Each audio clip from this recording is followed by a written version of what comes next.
How to see your solar return chart. First, go to astro.com. Then click on Free Horoscopes. Now click on the Extended Chart selection. Since we are logged in, we can see our saved charts. Click here to see the different chart types. Now select Solar Return Chart. Here you can change the year for the solar return chart. Click this button to show the chart. The chart will be displayed afterwards. This is your solar return chart.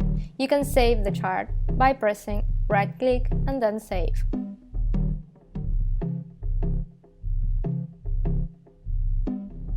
And now we will see how to overlap the natal and solar return charts. Click here and select Natal plus Solar Return Chart with houses, and then click this button.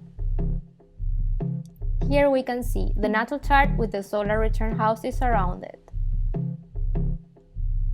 Thank you for watching. We hope you enjoyed this tutorial.